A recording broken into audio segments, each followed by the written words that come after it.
Hello, students. So we are going to dig into chapter 10. It is about anti-tubercular drugs, so drugs for tuberculosis. Just some overall tips for these drugs. If you want to jot them down, I have 5 quick tips on TB drugs. The meds typically last about 2 months, but we extend them for TB precautions up to 4 to 6, sometimes even 12 months. So the first tip is duration. Know the duration. The second tip is that we always need to wear an N95 mask or respirator at all times around our TB patients.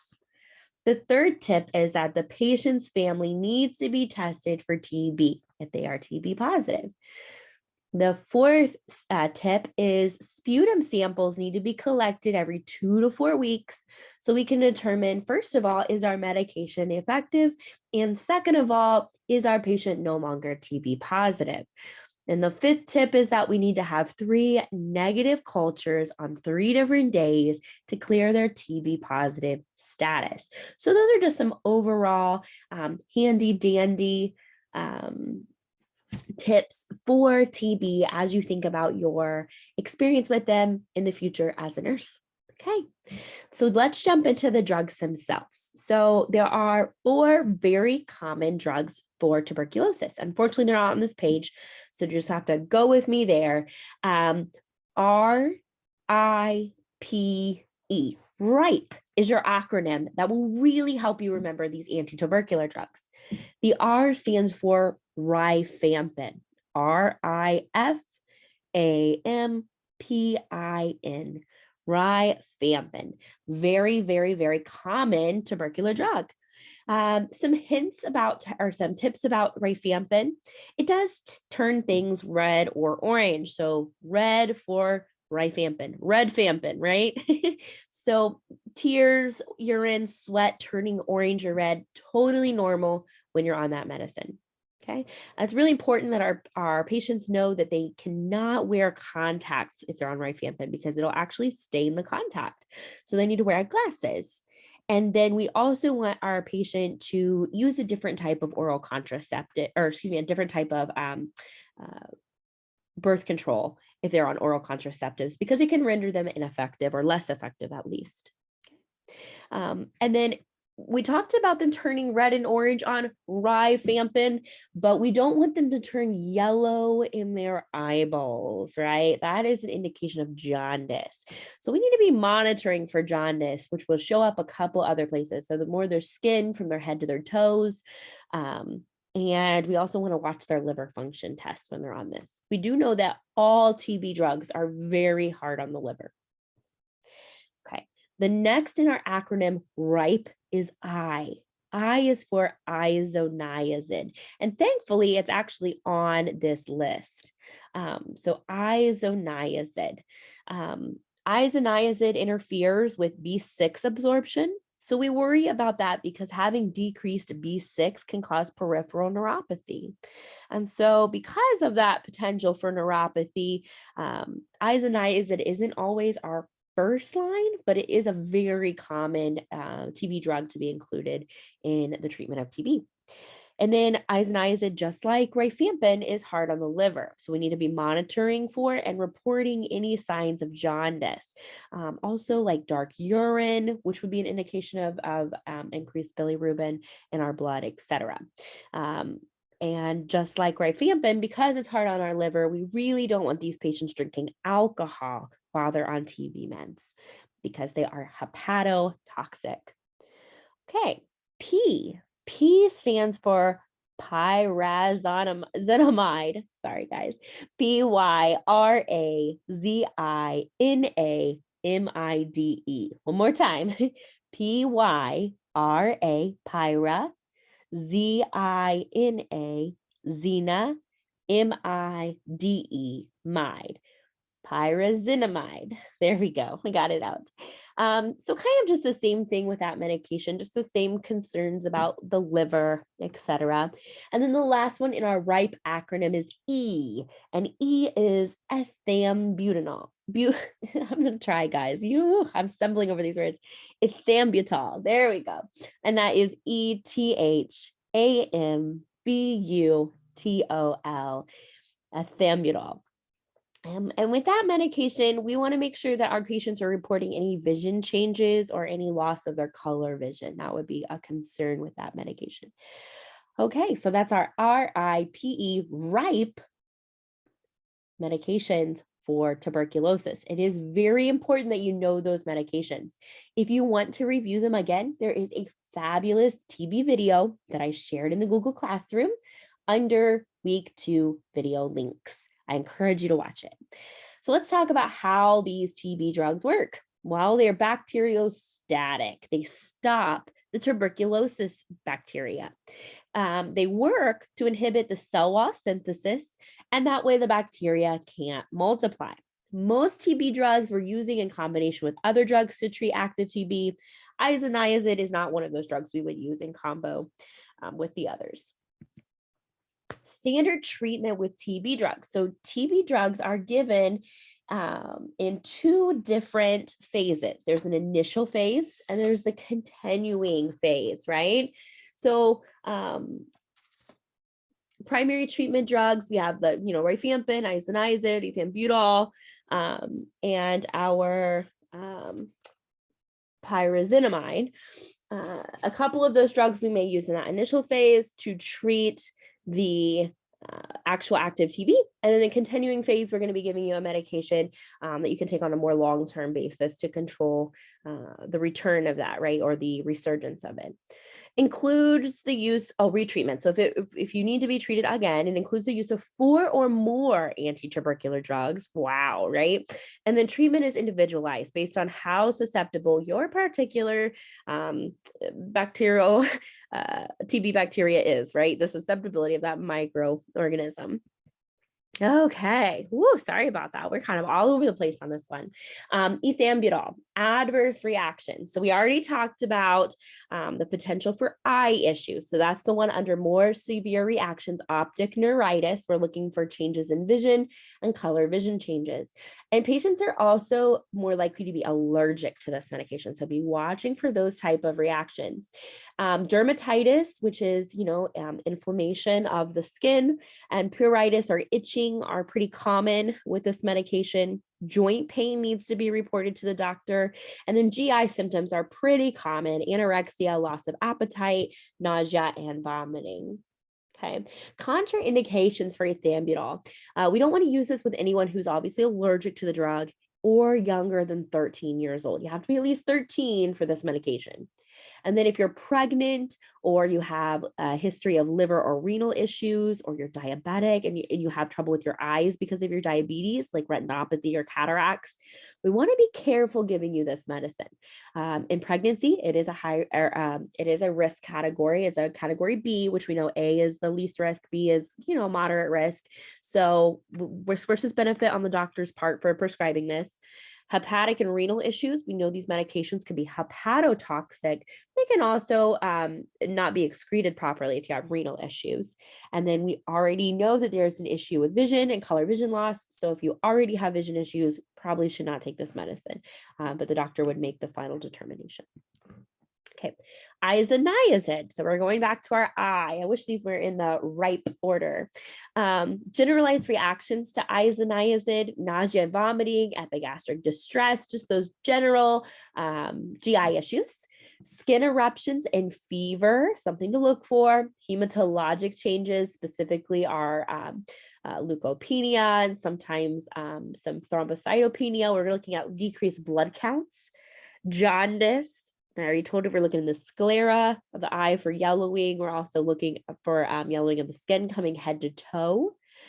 Hypersensitivity.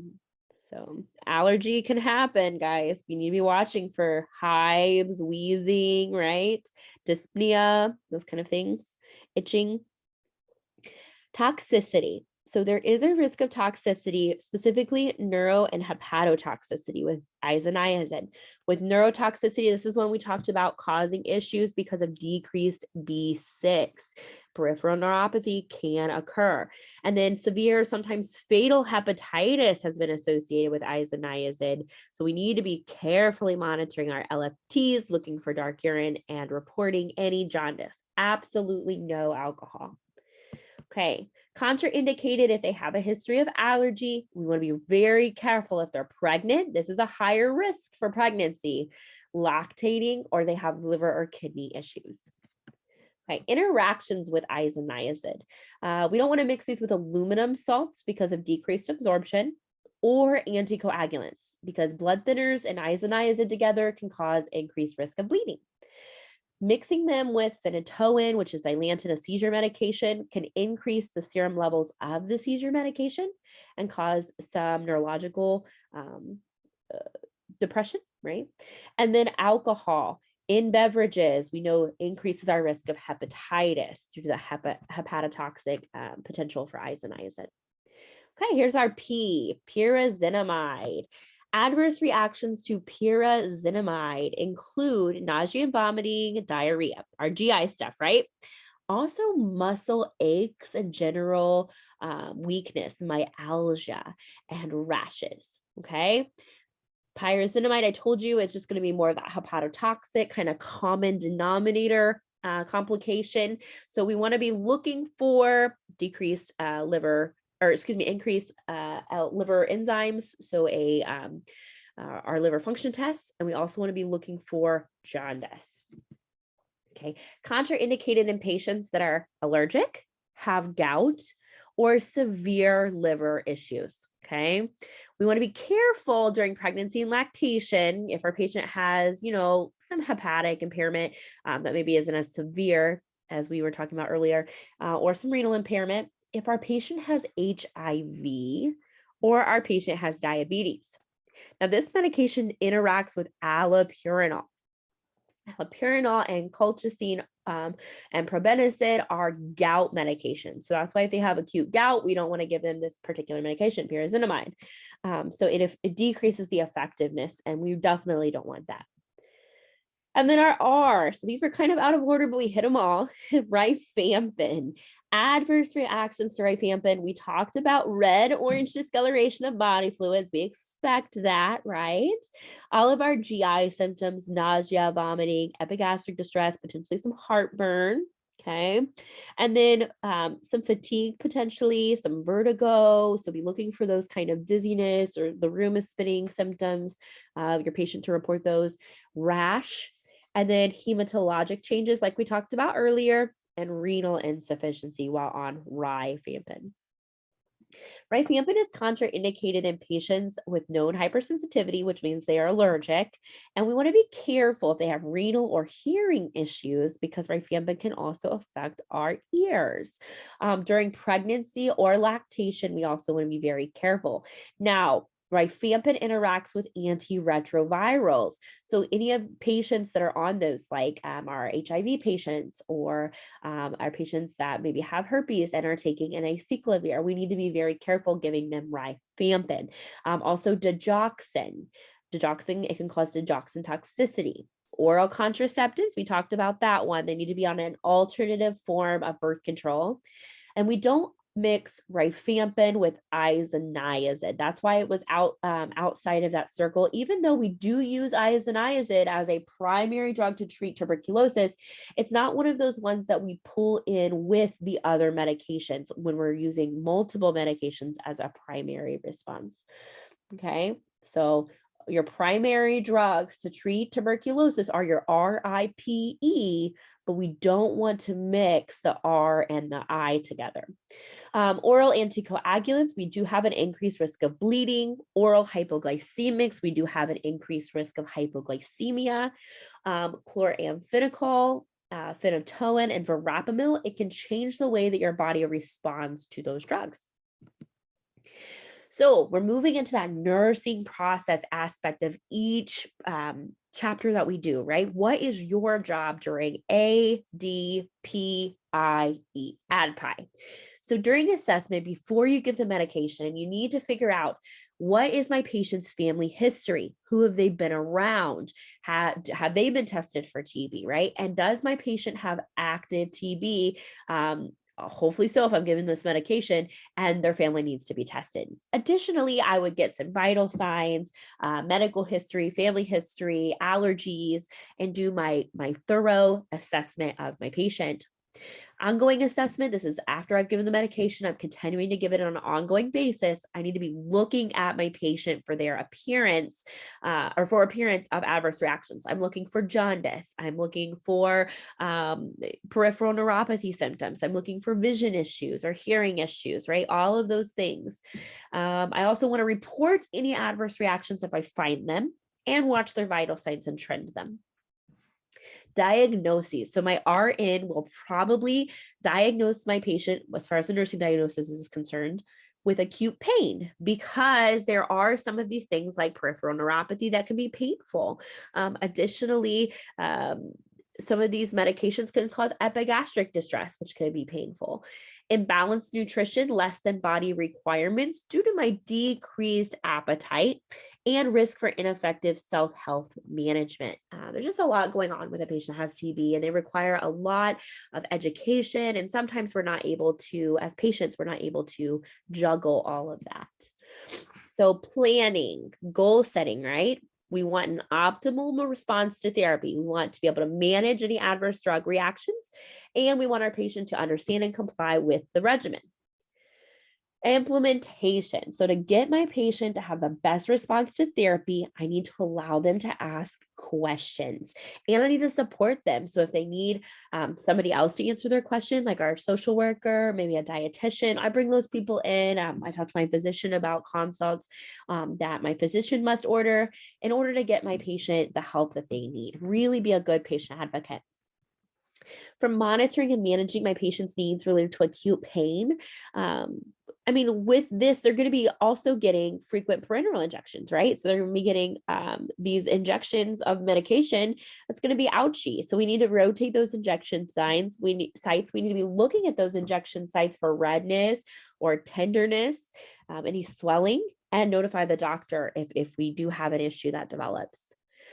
So less than body requirements. So be aware of the dosing regimen with or without food for our various medications. And then we're going to be monitoring for gastric upset and anorexia, right? Loss of appetite. We can use an alternative dosing regimen or a combination of drugs in order to break up the number of oral meds that we're giving so that we're not causing as many GI effects.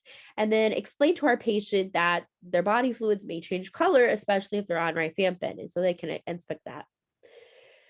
Okay, what about ineffective therapeutic regimen maintenance? Woo, there's a lot, right?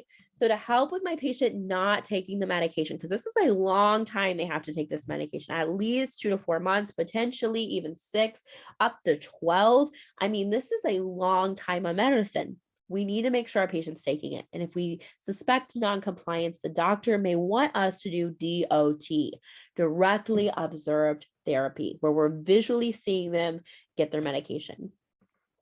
And then education is going to be huge, right? Obviously, they need to know what this process is going to look like, how these medications are going to work for them, and we need to sometimes supervise them.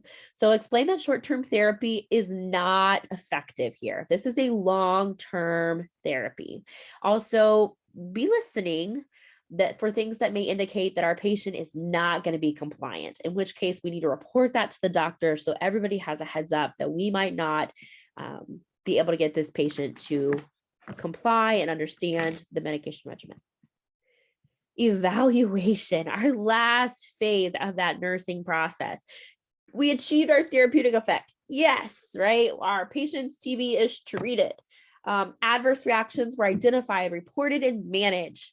Pain and discomfort after either IM or IV administration, we took care of it. We relieved it or we eliminated it. Patient and family understanding of the drug regimen was successful, and my patient complies with the drug regimen and either shows up for their IV treatment or complies with home health or manages injections and POs at home. Regardless, they did exactly what we asked them to do. Here are some questions to test your knowledge, okay? A good opportunity to test your brain. Is the following statement true or false? The nursing diagnosis of ineffective self-help management may be especially important with patients considering the short-term therapy required to treat TB. That's false because this is long-term therapy, and that's why them being good at managing it might not be easy because it is a long-term therapy. Question 2. DOT, directly observed therapy, involves a patient being directly watched by a healthcare provider when taking their antitubercular drugs. That is true. We might have to do that if they are non-compliant. Question 3, how long does a patient have to be on preventative therapy for exposure to tuberculosis? So they were just exposed. They don't necessarily have it. That is going to be preventative therapy, prophylaxis, a drug taken for 6 months to 1 year. Wow. They don't have the active disease. They're on meds for a long time. Okay, guys, so that is chapter 10. While you're going back and reviewing, make sure you know the RIPE drugs, the drugs that we're using for tuberculosis, right? It's important to know those drugs and know some of the precautions for each one of those medications. Okay, if you have any questions, don't hesitate to reach out, and I will see you at chapter 11.